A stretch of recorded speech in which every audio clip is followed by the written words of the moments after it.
There is a lot of building going on now in Jackson. Yeah. A lot of it is rental property or condos. Are they attracting families with children? So that when we're looking at going up to 425 students, they may be a low number. Typically, rentals and condos don't attract students. They attract young professionals or retirees. But we also see more and more construction happening. Let's see the development of their neighborhood. We have a lot of land just east of here that is just prime target for future expansion, and I see it happening. I see developers coming. I'm not saying build it and they will come, but I've been doing this for nearly 30 years, and I have seen what has happened around communities in Kewaskum, Germantown, Slinger, and when they improve their facilities and add to their facilities, it brings in development. It just happens. We can't predict it, and the numbers don't. They're not going to say it because there's no way to guarantee it. But I just know what happens. You know, we also look at, we were talking about enrollment. I know part of the decrease in enrollment is we took a grade out of our school and we moved them. So part of this decrease that I've heard people talk, oh, we got less students now than we had 5 years ago. Yeah, we also have one less grade. That's part of it. But I do believe that, you know, with anything, you do see things rise and fall with population. And I think this new school is going to bring more people to build houses, and I think we're going to see an increase in need. Again, they're not proposing a school for 500 kids, but they're at least making provisions that it could be expanded. The enrollment has continued to drop even after that. Right. I just have a comment, and this is more aimed at Randy. Okay. Many moons ago, probably 25 plus years ago, I served on the Village of Jackson board. At that time, we asked for a new school. We asked for help. Superintendent Wizzardi didn't care. Herdrich never responded anything. We're still asking. Knightsky finally started the ball rolling. Well, I would suggest, Herdrich obviously initiated the purchase of the land for a new building. Yeah, so, okay. But my thing is, children are our future. And I was in the school the other day, last week. I looked up at the tiles in the lunchroom gymnasium, which is about half the size of this room. And there's still tiles that are there from 1976 when my kids first went to that I school. wholeheartly agree, what I'd like to say is that in the 2012 plan, we were dealing with space issues and how to address the enrollment that was in our elementary schools at the time. And we chose a method to pull out the 5th grades and concentrate our money at one location and kind of reorganize. So that took the pressure off the buildings. So it was a conscious decision at that time, knowing that we were going to have to address Jackson, that we would really put minimal dollars in keeping it up.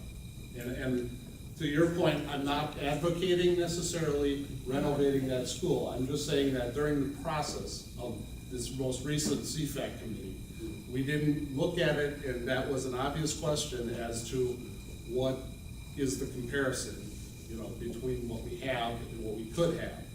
And that was not even done because it was just assumed that we were going to build a new school. Right. I'm still not finished. Okay, go ahead. If I had a child that was handicapped, you better believe it, I would be screaming right now. And like I say, we built the Taj Mahal at Badger, we built the Taj Mahal at Silverbrook, where our class went up there.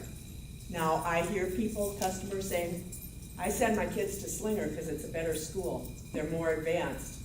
I want to see our children in the Village of Jackson have every right to every updated program, everything, updated classes, and I will fight. If this doesn't pass, I will continue to fight till the day I die for a new Jackson school. It needs to be built. I want to just go off of your comment there again. I don't live in the Village of Jackson, but I have a business in the Village of Jackson.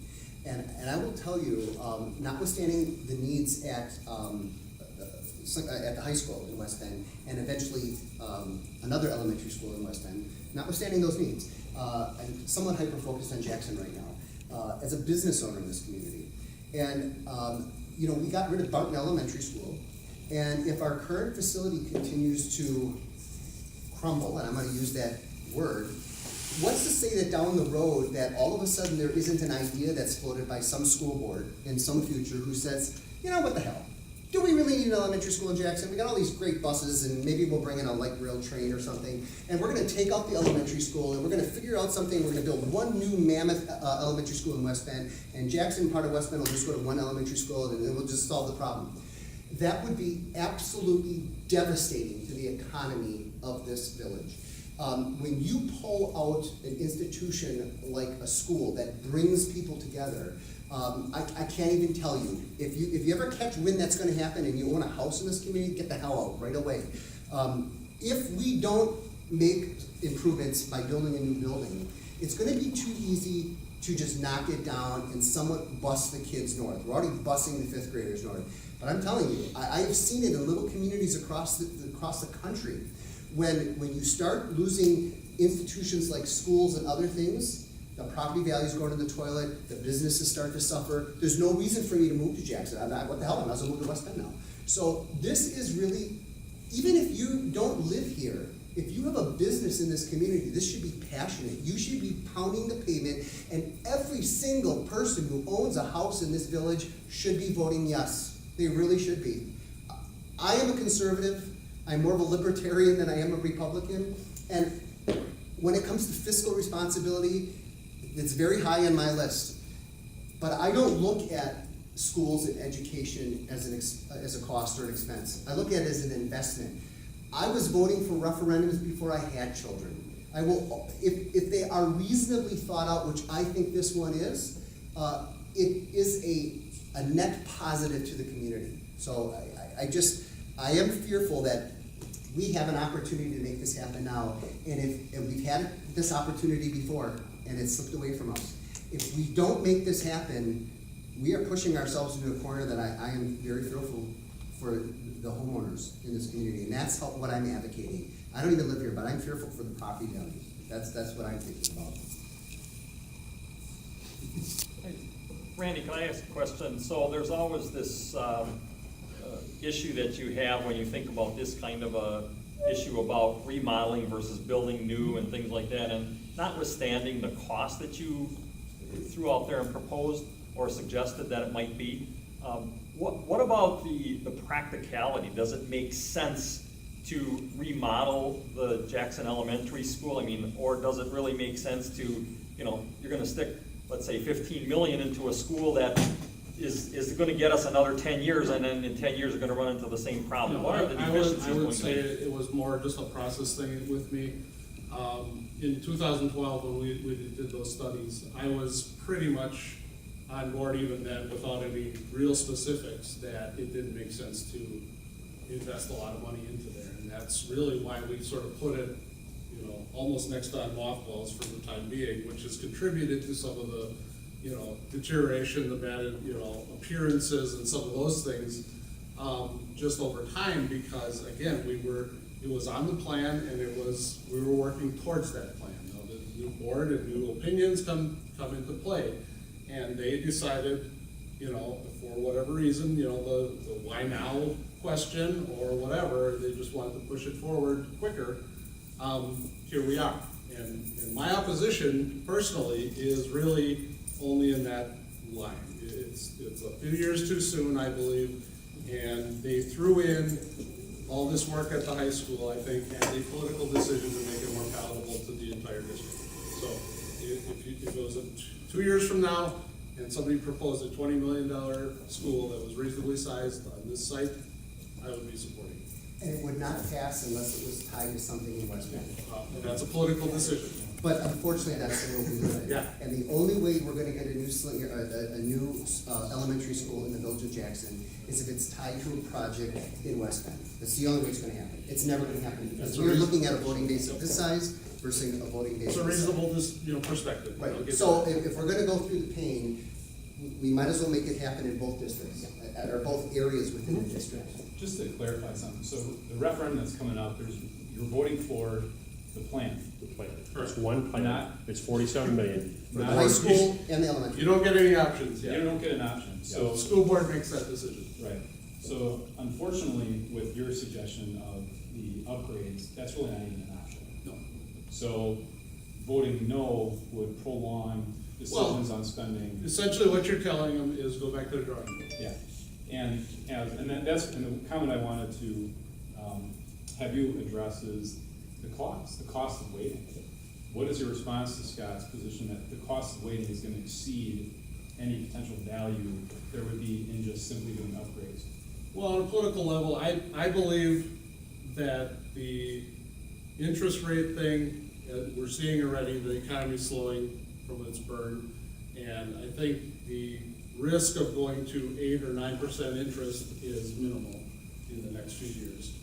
And I also think that we're coming off a incredible school building boom. If you look at the dollar amount of referendums that have passed over the last 2 years, those contractors have been tied up with some, incredible amounts of money. And I don't see that continuing at the same pace either, nor commercial property building or any of that. I think the economy is starting to slow down again. And you can't just say 4% cost increase is gonna continue for the next 10 years in terms of construction. I just don't believe that. Well, there's also, I'm not a soothsayer either. But even if it goes up 2 to 3% a year, come out. It's gonna continue to go, yeah. but the reality is, I mean, and from what I'm getting from you is that you believe that there is a need for something done over at Jackson, whether it's an improvement versus, so, you're talking 15 million versus 22 million plus the potential cost of waiting. I guess, in your true opinion, is it worth that decision of no on the referendum? Well, I'm going to make the case for too much too soon, and it's really just based on that. I mean, What about too little, too late? Yeah, there you go. I don't think we're in that kind of a crisis mode, personally. How much money has it cost the district for not making these decisions 7 years ago? Well, you would give an example. It's hard to 7 quantify because. If you look we at the didn't have cost of going, but in fairness to Randy, Yeah. 7 years ago, we had a debt ceiling up here. And so Right. I personally, I don't think it was prudent to do much before now, because now the debt ceiling, we're on the bottom half of the current Badger Silverbrook scenario, okay? If you would have did it 7 years ago, you would have been up at the top, and even though it would have been less money, but it also had less buying power because of the valuation of the district. And so I don't know if you could have went much earlier than you do right now. Those things are always in Yeah. flux. But we've also, I think, fortunately, we've been blessed with some luck here, that the interest rates have continued to go down. There is some luck with timing, and Slinger went through the same issue a couple of years ago, where all of a sudden, their debt was coming down to zero, interest rates were low, and they're like, if we're gonna strike, we have to strike now. And they took advantage of that situation, and they got overwhelming support by the citizens because of that.